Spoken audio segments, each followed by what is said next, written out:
Que la gracia de Dios abunde en sus vidas y en sus corazones, siempre guiándolos a toda justicia y a toda verdad a través de la palabra de Dios. Estamos estudiando la diferencia entre Israel y la iglesia. Y es sumamente importante porque muchas veces nos encontramos con alguien que dice que la iglesia es el Israel espiritual. Pero la Biblia nos dice otra cosa y nosotros debemos entender que la guía de nuestra vida, el mapa que Dios ha dejado de nuestro peregrinaje en la tierra para llegar a una eternidad con Él, es la Biblia. Y la Biblia es nuestra guía segura a donde nosotros debemos hacer caso y poner atención a lo que ella nos dice. Antes de entrar al tema de este día, vamos a orar, a ponernos a cuentas con Dios y le decimos, Padre amado, te damos gracias por tu gracia, tu poder y tu misericordia. Queremos que nos ayudes, Señor, y nos asistas en cada momento de nuestra vida, en lo que vamos a hacer, en lo que vamos a decir. Que seas tú, Padre Celestial, fortaleciéndonos y animándonos en cada momento de nuestra vida. Ayuda a aquellos que verán este pequeño estudio. Ayúdales, Señor, para que ellos puedan entender y crecer espiritualmente y estar en comunión contigo. A mí dame las palabras justas y necesarias, no que vengan de mi naturaleza pecaminosa, sino de tu Santo Espíritu que mora en nosotros. En el nombre glorioso de Cristo Jesús. Amén y amén. Bueno, el título que tenemos aquí, o un subtítulo más bien, es ¿Ha desechado Dios a Israel? Porque cuando estamos diciendo de que nosotros somos el Israel espiritual, es como que si Dios hubiera desechado a su pueblo. Entonces, en Romanos, eh, capítulo 11 y versículo 2, Pablo dice que no ha desechado Dios a su pueblo, al cual Dios conoció desde antes, o antes conoció, o sea, desde la eternidad. Dios tenía ya su plan perfecto y sabía en quién Él iba a depositar su confianza y a quién Él iba a elegir como su pueblo, como su nación. Pablo nos aseguró que siempre existe un remanente fiel judío. Entonces, la mayoría de Israel sabemos nosotros que rechazó al Mesías en su ministerio terrenal. Y así nos dice San Juan 1:11, a los suyos vino y los suyos no le recibieron. Pero es importante porque el versículo 12 nos dice, más a todos los que le recibieron, a los que creen en su nombre, les dio potestad de ser hechos hijos de Dios. Entonces, vemos nosotros que ellos fueron cegados por la incredulidad y Dios usaría a los gentiles para atraerlos a ellos y daría salvación a los gentiles. Entonces, Primera de Corintios 10:32 dice, no seáis tropiezo ni a judío, ni a gentiles, ni a la iglesia de Dios. Entonces, aquí vemos tres tipos de personas. Primero, judíos, ¿verdad? Judíos de raza, judíos de religión. Los gentiles, que es el resto de la población a donde no hay ningún judío, ni a la iglesia de Dios. La iglesia de Dios está compuesta de judíos y gentiles. Debemos recordar que en el libro de los Hechos de los Apóstoles tenemos nosotros ahí que la iglesia al inicio era puramente judía, pero luego fue introduciéndose la población gentil hasta llegar a ser una iglesia a donde tanto judíos como gentiles tenían la misma oportunidad, el mismo derecho concedido por Dios. Entonces, dice aquí, no seáis tropiezo ni a judíos de raza, ni a gentiles, el resto de la población, ni a la iglesia. La iglesia es eh, aquel centro, aquel cuerpo de Cristo que podía congregar tanto a judíos como a gentiles. Entonces, la diferencia entre Israel y la iglesia. Ahora, ¿Cómo se entra? Podemos decirlo nosotros, ¿cómo podemos entrar a, a la, a la nación de Israel o también a la iglesia? Bueno, aquí vamos a ver, en cuanto a Israel, se entra por nacimiento físico. ¿Qué significa eso? De que los judíos son de nacionalidad judía y entran por eso. Veamos lo que dice Génesis 17, del 4 al 8. He aquí, mi pacto es contigo y serás padre de muchedumbres de gentiles. Aquí está hablando Abraham, por supuesto.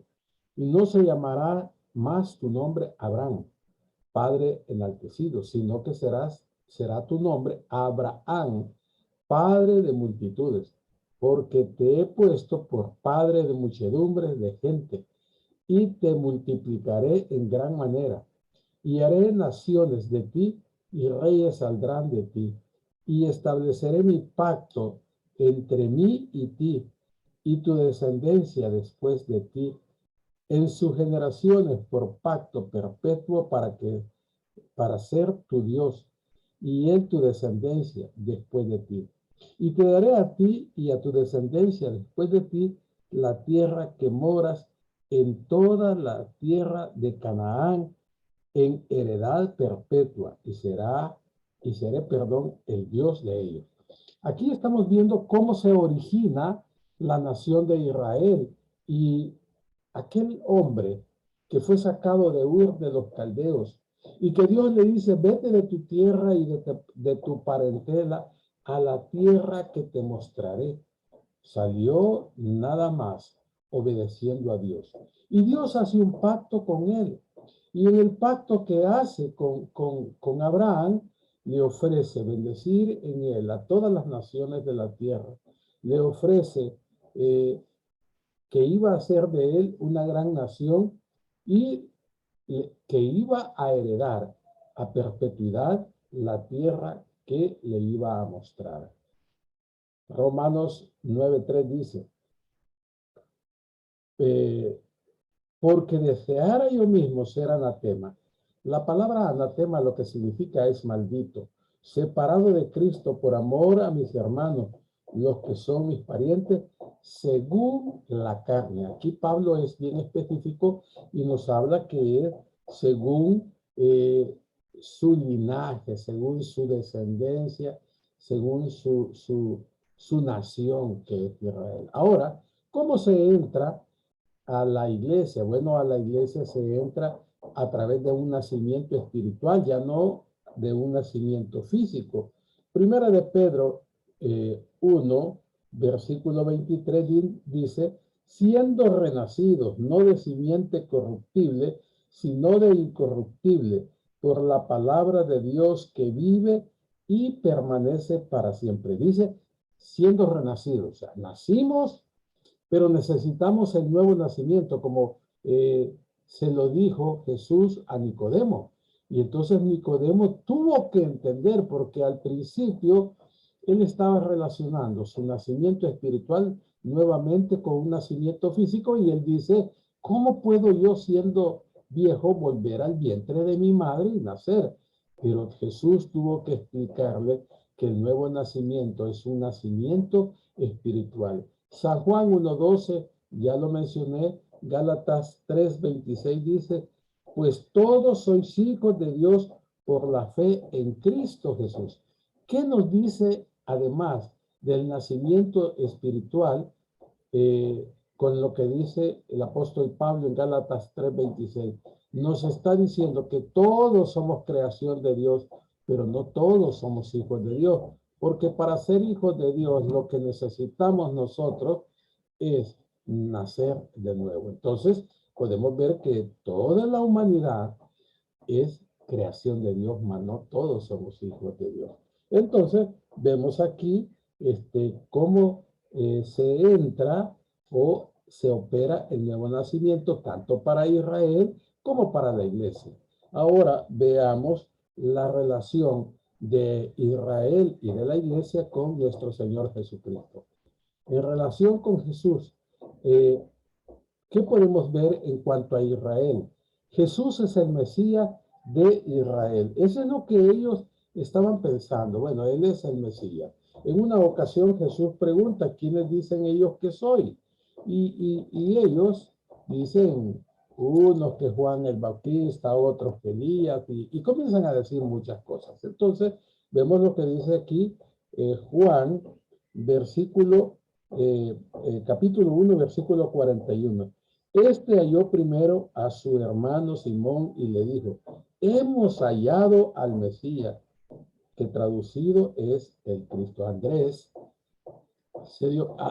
a propósito, era uno de los discípulos de Juan el Bautizador, y él se dio cuenta que a quien Juan había señalado era el Mesías, porque acuérdense que él le dice, he aquí el Cordero de Dios que quita el pecado del mundo. Entonces, nos encontramos con esa verdad que nos enseña a nosotros cuál es la relación entre Israel y Jesús. Ellos nada más creían en él eh, como el Mesías. Jesús era el Mesías de Israel. Sin embargo, ellos no le vieron así, ellos le vieron como un maestro, como alguien más. Porque si se hubieran dado cuenta realmente que él era el Mesías, otra cosa hubiera sido, un trato diferente. Entonces, veamos lo que dice del 21 al 26 en el capítulo 4 de Juan. Jesús le dijo, mujer, créeme que la hora viene cuando ni en este monte ni en Jerusalén adoraréis al Padre. Vosotros adoráis lo que no sabéis, nosotros adoramos lo que sabemos, porque la salvación viene de los judíos. Mas la hora viene y ahora es cuando los verdaderos adoradores adorarán al Padre en espíritu y en verdad, porque también el Padre tales adoradores busca que le adoren. Dios es espíritu, y los que le adoran en espíritu y en verdad es necesario que le adoren. Le dijo la mujer, sé que has venido, sé que ha de venir el Mesías, llamado el Cristo. Cuando Él venga, nos declarará todas las cosas. Jesús le dijo, yo soy el que habla contigo. Entonces, ¿qué podemos ver aquí? Que Jesús mismo, Él se revela a la nación de Israel como el Mesías, porque todos los prodigios y maravillas que él hizo fueron con el propósito que ellos se dieran cuenta que el Mesías estaba en medio de ellos, pero ellos le rechazaron. Ahora, con respecto a la iglesia, Jesús es la cabeza de la iglesia, es esa piedra angular, es lo principal. Efesios 1, 22 al 23 nos dice, y sometió todas las cosas bajo sus pies y lo dio por cabeza sobre todas las cosas a la iglesia, la cual es el cuerpo, la plenitud de aquel que todo lo llena en todo.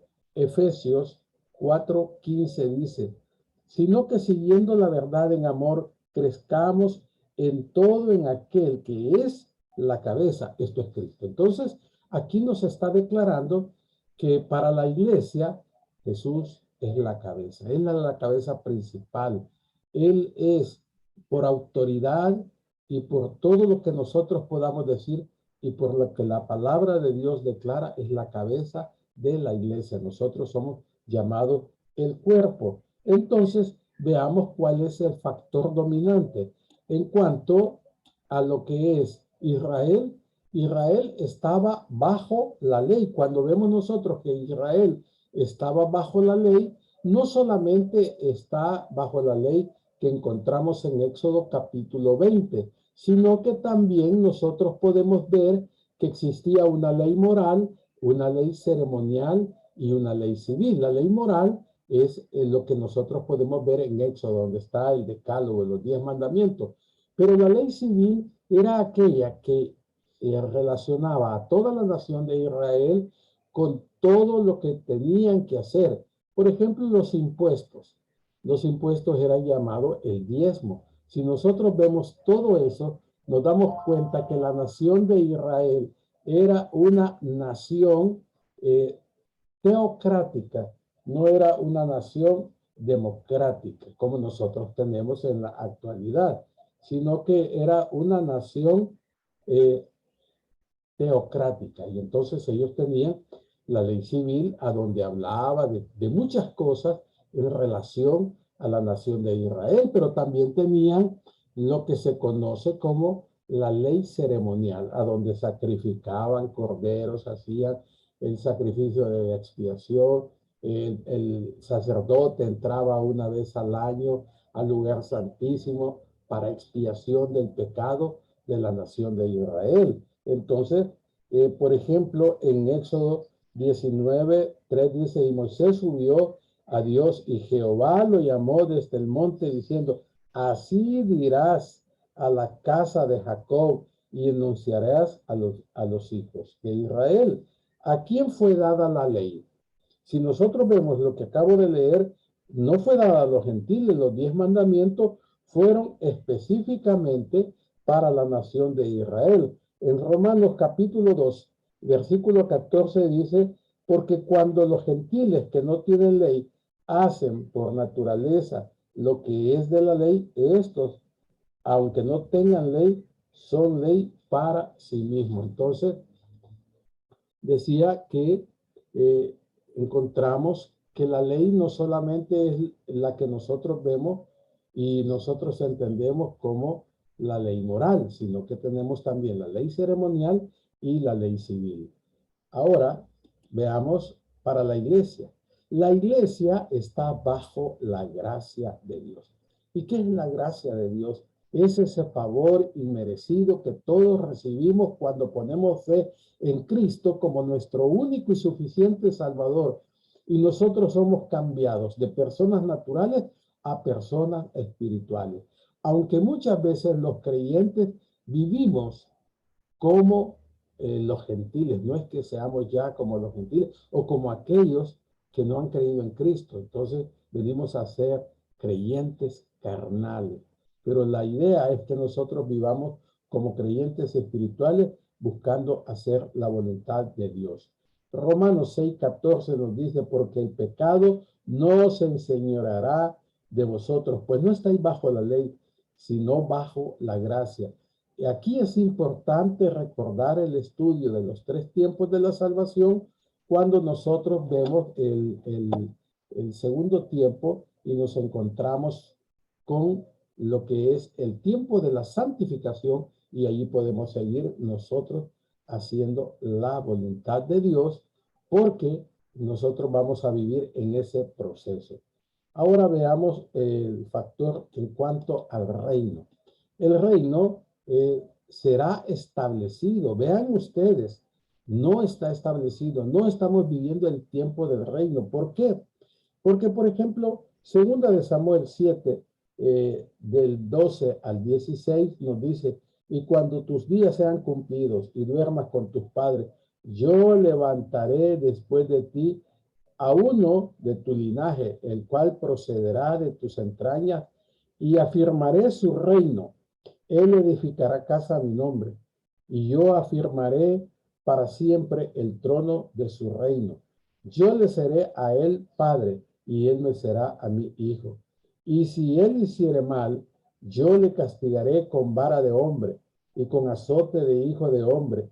Pero mi misericordia no se apartará de él, como la aparté de Saúl, la cual quité de delante de ti, y serán afirmada tu casa y tu reino para siempre delante de tu trono, y tu trono será estable eternamente. Esta es una profecía que se habla del Mesías, cuando venga el reino milenial y se establezca aquí en la tierra y Jesucristo sea quien reine, porque Él es del linaje de David. Él procede de esto. Entonces, ¿qué es lo que vemos aquí? Que la teología del reemplazo dice que Cristo está sentado en el trono en este momento, reinando en el cielo. Ellos reclaman que que este es el cumplimiento de la promesa de Abraham a su descendencia, pero lo cual no es cierto, porque cuando se habla del establecimiento del reino, se habla que el cordero estará con el león y estarán tranquilos ahí, pero hoy si lo hacemos, ¿qué pasa? Un momentito estarían juntos, pero luego el león se comería al cordero. Entonces, vamos a ver, en cuanto a la iglesia, dice que la iglesia está siendo edificada, será edificada. Perdón, Efesios 4:12 al 16 dice, perdón, 4:12 y versículo 16, a fin de perfeccionar a los santos para la obra del ministerio, para la edificación del cuerpo de Cristo. Versículo 16, de quien todo el cuerpo bien concertado y unido entre sí, por todas las coyunturas que se ayudan mutuamente según la actividad propia de cada miembro, recibe su crecimiento para ir edificándose en amor. La iglesia es un organismo vivo, la cual está siendo edificada en este momento por nuestro Señor Jesucristo. Vamos a quedarnos hasta aquí porque quiero ir haciendo estos videos un poco más cortos para comodidad de aquellos que trabajan y en su tiempo libre los ven. Amado Señor, te damos gracias por tu bondad y tu misericordia que son nuevas cada mañana. Amén y amén.